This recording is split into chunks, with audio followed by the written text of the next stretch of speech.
The Assassin's Creed series is back with Assassin's Creed Valhalla. Obviously, the setting has shifted to the land of the Vikings, but what else is new this time around? Here's everything we know now after going hands-on for about 3 hours with the game.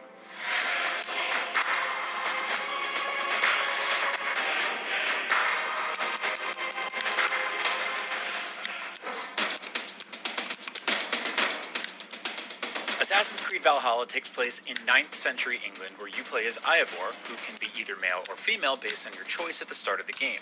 You lead a Viking crew as you work towards building a land and a society where Saxons and Danes can live together in peace.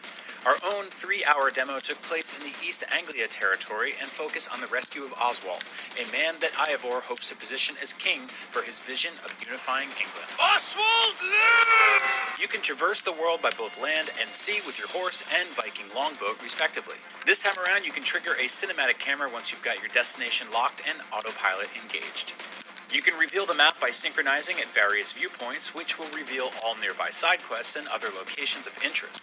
Something to note is that there's now a split in the type of side quests. There are wealth side quests that are yellow and mystery side quests that are blue, along with the various secrets to be discovered. These play into the 3 meters on the map screen that track your progress in an area. There are also now world bosses and world events strewn across the map.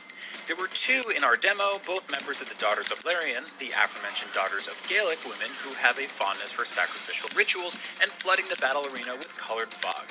Mythical beasts make a return to Assassin's Creed Valhalla as well, only this time, obviously, you'll be taking down beasts from Norse mythology like the Black Shuck.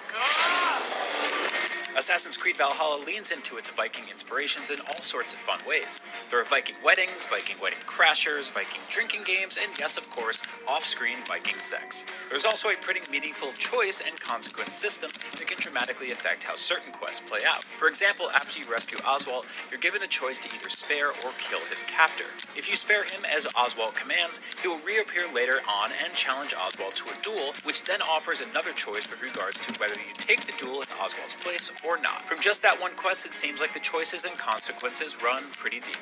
You can also execute raids on certain towers by using your war horn to call your ship to the dock of the town and plunder it with your Viking brothers and sisters. They'll aid you with opening locked doors, cracking open giant chests, and will fight alongside you as you pillage the town of all its valuables. During assaults, you'll be able to lead your clans to take over a fortress. You must reinforce your army against another. To find the key to victory, you must use everything at your disposal: ladders, rams, bridges, you name it. Winning an assault will earn you progression, experience, and loot.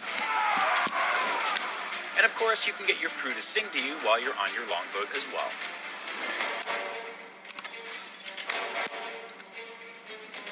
There are still plenty of substantial changes to combat in Assassin's Creed Valhalla that are important to make note of. First off is the ability to equip 2 one-handed weapons in order to dual-wield barbarian style and deal increased DPS at the expense of your ability to block. That said, even while dual-wielding, you can still parry certain enemy attacks, so you're not completely incapable of defense. We were able to play around with 5 special melee combat abilities as well. Rush and Bash, a charge move that has you bull rushing forward, and if you connect with an enemy, you can bash them against the wall for huge damage. Throwing Axe Fury, an axe throwing move that can hit multiple targets. Poison Strike, a simple poison buff for your weapon. Kick of Tyre, a powerful kick. And Dive of the Valkyries, a leaping strike that deals big damage. On the ranged side of things were another 4 special abilities to use with the bow.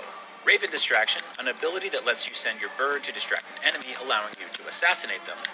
Mark of Death, a multi-shot where you have to tag your targets manually before firing. Thorn of Slumber, an arrow that puts an enemy to sleep. And Ranged Poison Strike, an arrow that spreads poison on impact. There's also a brand new weapon type in the Flail, which takes a little while to get going, but once it starts spinning, it does massive amounts of multi-hit damage and can absolutely wreck enemies that try to hide behind their shields. Healing works differently this time around as well. Berries and various bits of food can be picked up in the world to fill up your ration bag, and when you have enough for a full ration, you can press right on the D-pad and immediately recover health, even in the middle of a battle and without the need for an animation. There's a stamina meter which depletes when dealing heavy attacks, absorbing damage with your shield, and dodging. And finally, enemies have a stamina meter that will decrease greatly when you do a successful parry, and when it's depleted, you can execute a stun attack for massive damage, making skillful defensive play a worthy tactic against certain foes that are more likely to block your attacks. Enemies that get knocked down can also be stopped to great effect.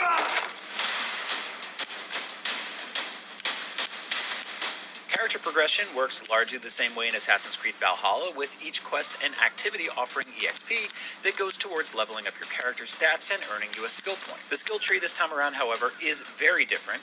It takes the form of a star map with the usual split between combat, bear, stealth, raven, and ranged wolf skills.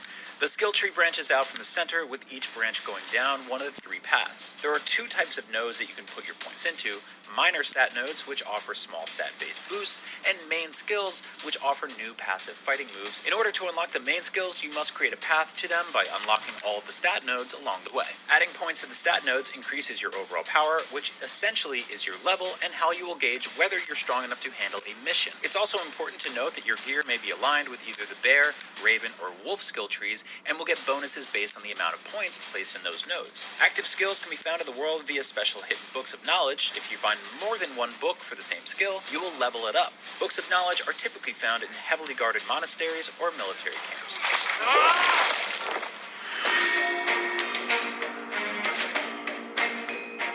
You have a raven that can give you an overhead view of the area, and you're able to create up to 3 waypoints. You can either tag locations or you can tag enemies and have the waypoint follow them wherever they go.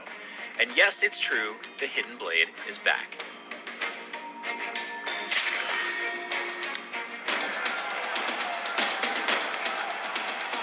And that's everything we know about Assassin's Creed Valhalla. We're sure to find out more in the coming months leading up to when Assassin's Creed Valhalla, optimized for Xbox Series X, will be available on 11/17 on Xbox One and current-gen consoles, but is also coming to Xbox Series X and next-gen consoles. Thanks for watching.